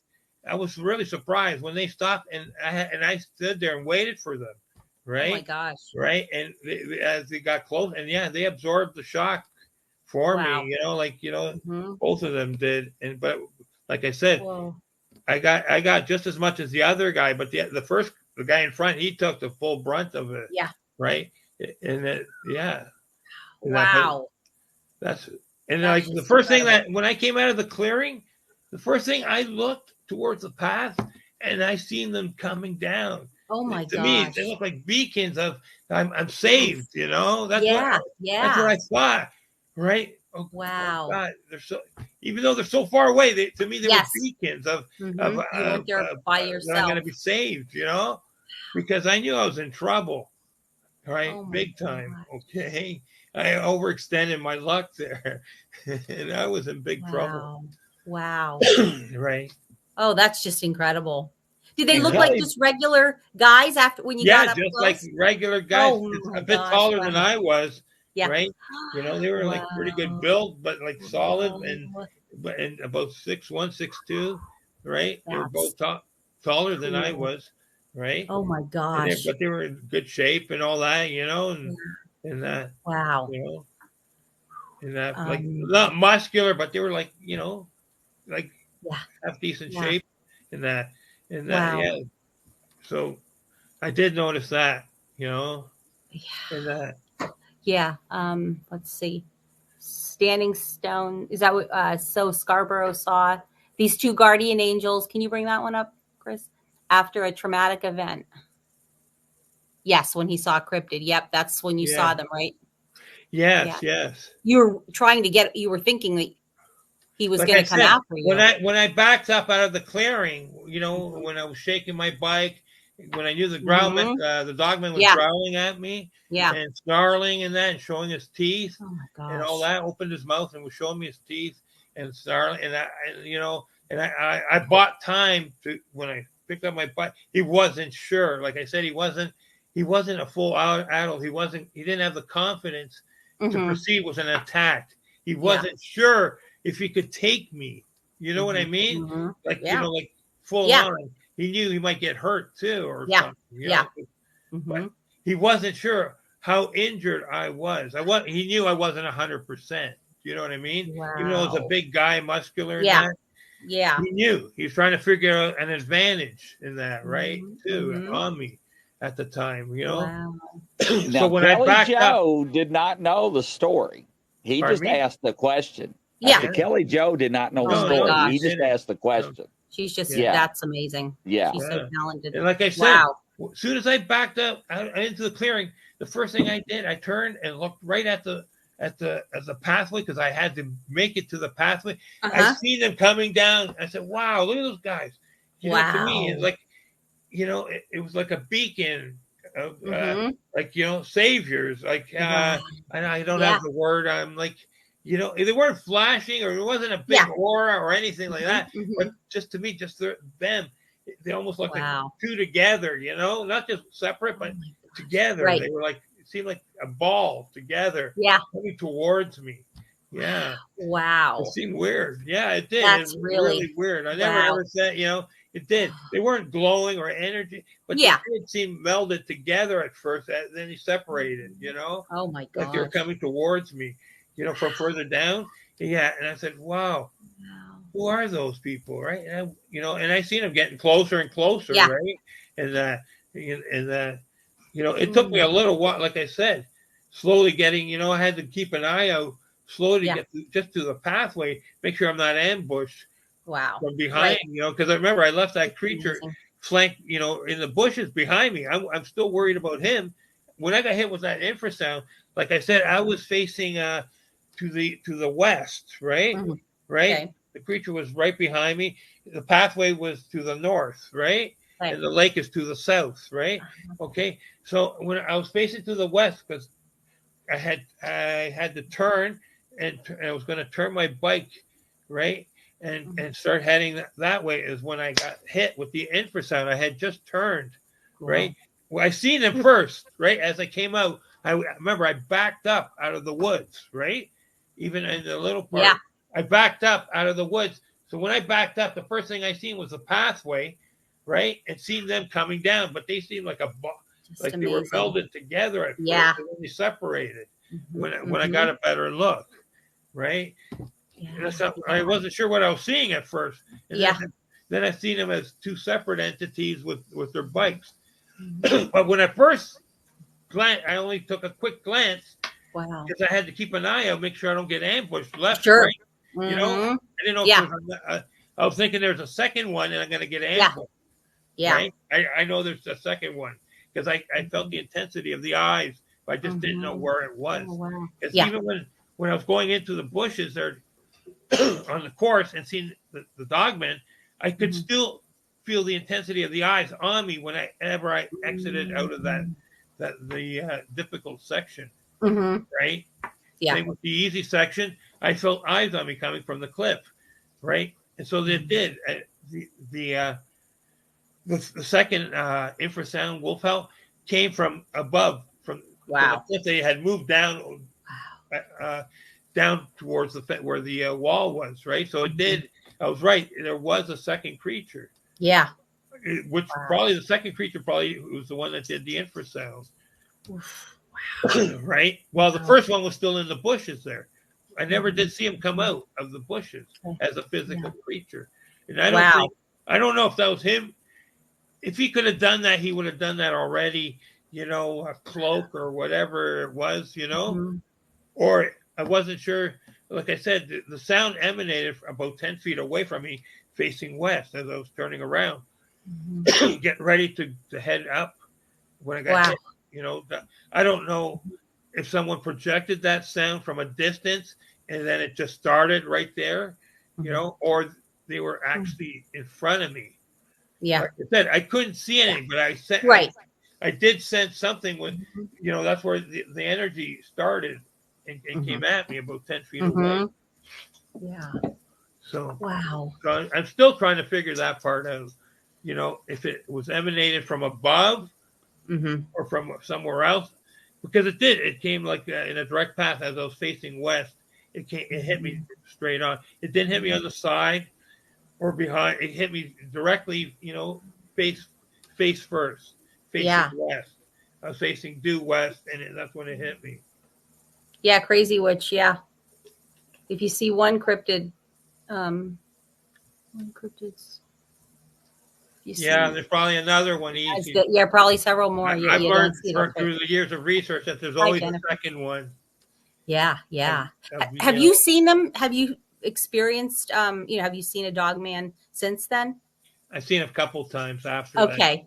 But nothing like that intense. They were, from a distance, whatever, All right. Or in my car, the one time I was in my car, and I was still scared, right? Because it was, 8.5 feet or whatever, and I was still scared. So what did you figure 20 out? feet.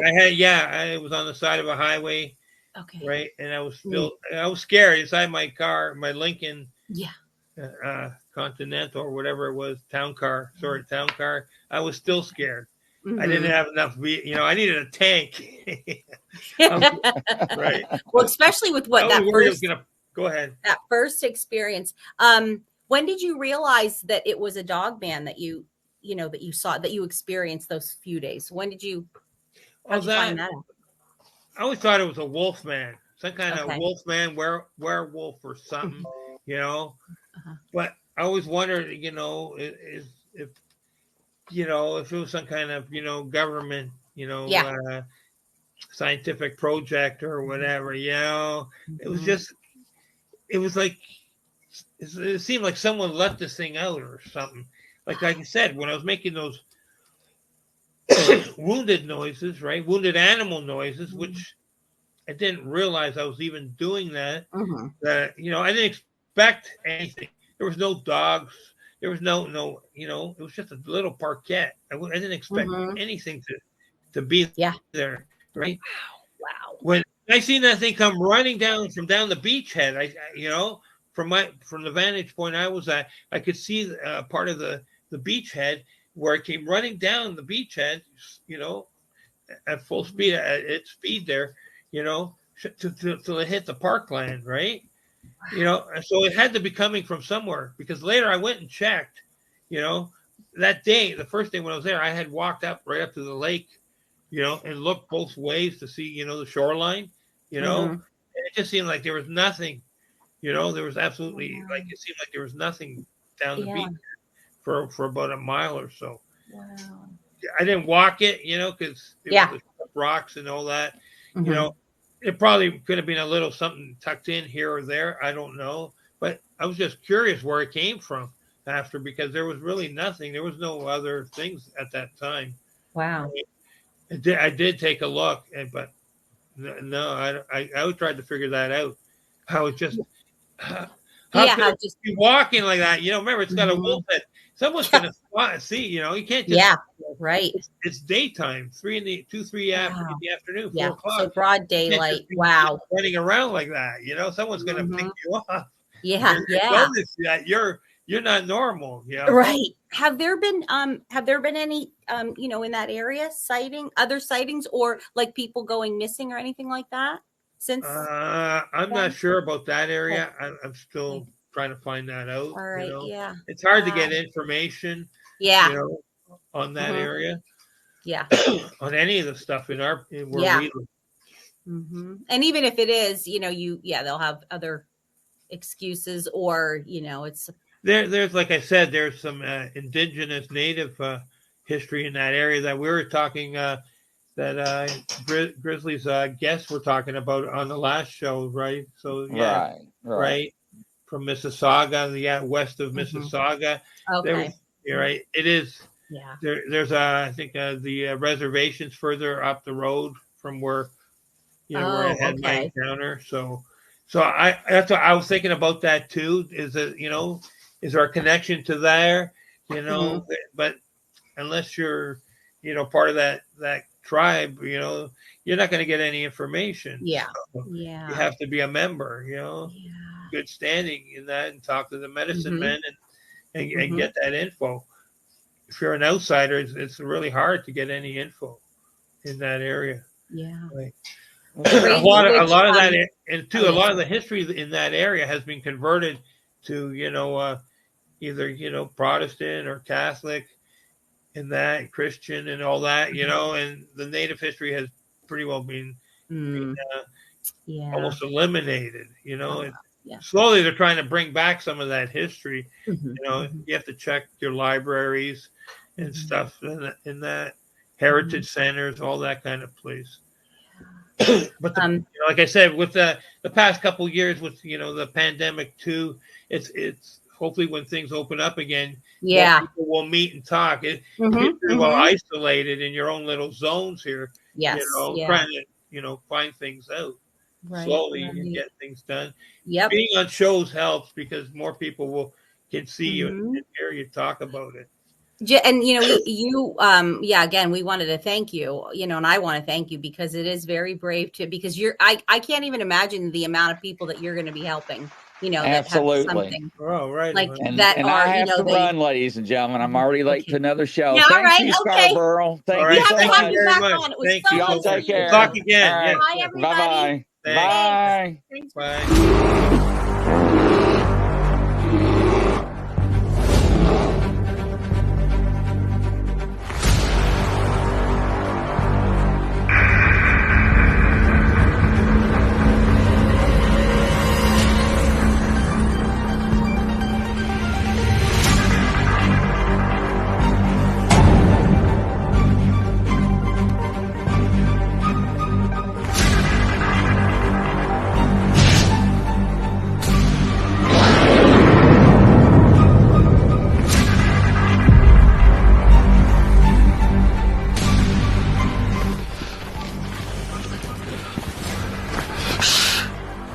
It's a grizzly. Should we get out of here? No. We're gonna watch and listen.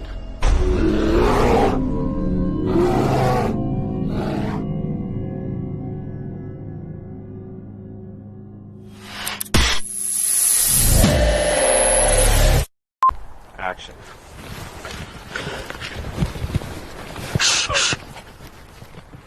It's a grizzly. Oh, shit, should we run? No. Action.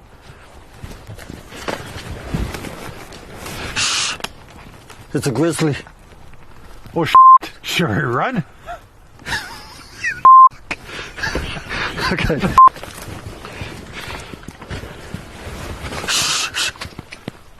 It's a grizzly.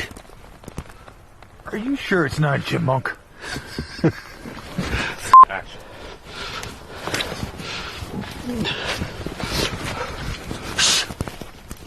No, I'm out of here.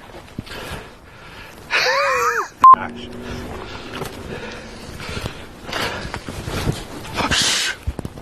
It's a grizzly. I'm out of here. Huh. Maybe it is a chipmunk.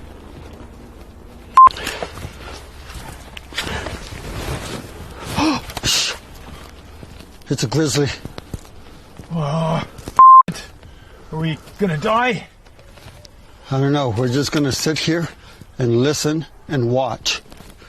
Let's get out of here, maybe. Fall!